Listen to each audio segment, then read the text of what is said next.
going on, everybody? So, it's the 2-week mark, exactly since I've had the operation. And 1 week ago, doctor put this blue bandage and gauze on my foot. You know, he took that whole splint off and gave me this and told me to wear a boot, which I have down here. But around the apartment, I've been taking the boot off and giving my foot some breathing room, which has been really great. But when I go out, I put the boot on. In any case, it's time to take these bandages off. And I must marvel at how well he bandaged this. I mean, he's a bandage ninja, let's put it that way. He did this while talking to me, not even looking, and he just did it out of memory. He's been doing this for 30 years.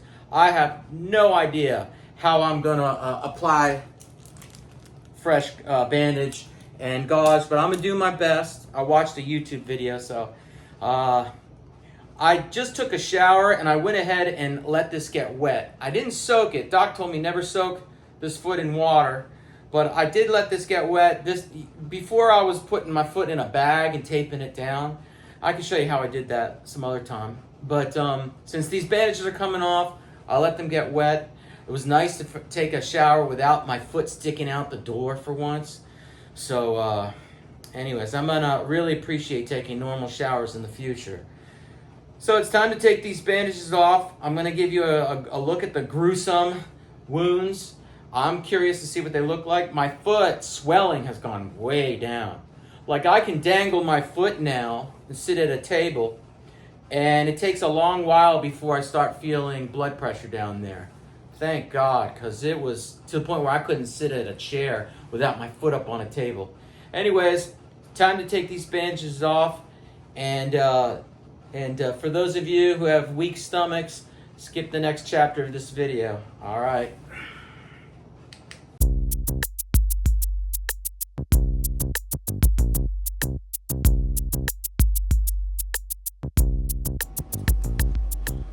Wow.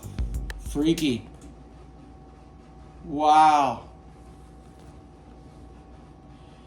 And I had a feeling there was blood discharge on the left side because things were looking kind of brown, because red plus blue, well, that gives you like a purpley anyways. So there's one side here.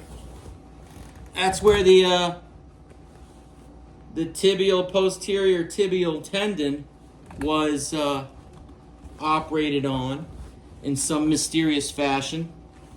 Phew. I don't know. He didn't say anything about this kind of tape. Look at this sort of tape here. He didn't say to take that off. I'm not taking that off. And then down here, we got the heel. I don't know how well you can see that. Here, I'll take the camera. Let's get a close-up zoom. Gross, gross, gross. How can you see? Can you see okay? Do I have to sharpen it? All right, so there's the heel where a screw went in. And yeah, I knew the underside of my foot was turning yellowy purple. I could see that because that part was exposed. All right, it's time to look at the left side. I can't remember the medical term. So, all right, here we go. Ew, gross. All right, at least the swelling is down, right? Jeez, look at that monstrosity. But look, my toes want to wiggle. My toes want to wiggle after 2 weeks. I've been wiggling them for a while anyways. But in any case, dude, I'd love to move my ankle around, but I'm not even going to dare try. Whew. All right, that's pretty gross. You can open up your eyes now. Yeah, so I'm going to put a little bit of this on there. Well, actually, no, I can't, because there are this tape that's covering the wound, so I'm not going to do any of that.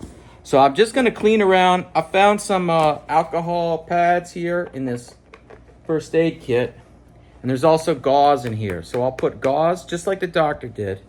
I'll do gauze, and I'll do this. And I don't know if I'm going to run the camera because this could take me a long time. Maybe I will. We'll see. Okay, we're at the 2-week mark, and I'm getting natural light on my foot so you can see. Here's the wound where the posterior tibial tendon was worked on.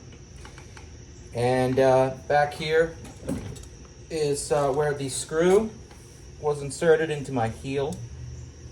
All right, tiny little incision there, really. I'm counting 3 stitches. And then, let me swivel around, swivel the camera. And here we've got 2 nasty cuts or incisions where I guess that was where my foot was cut. Maybe that's where he accessed the heel and cut the heel, rearranged it, and put that big staple in there. I'm gonna call it a staple. Could have been a wedge, but by the x-ray it sure looks like a staple. So, or maybe a clamp is the right word. All right, and swelling is way down, although it is still swollen, right? Because my foot is still fat. I wouldn't be able to fit into one of my normal shoes. Dude, I gotta bandage this up before I bump this thing. I sure don't want to experience that. Okay, enough of the horror show. 2 weeks documented. Peace.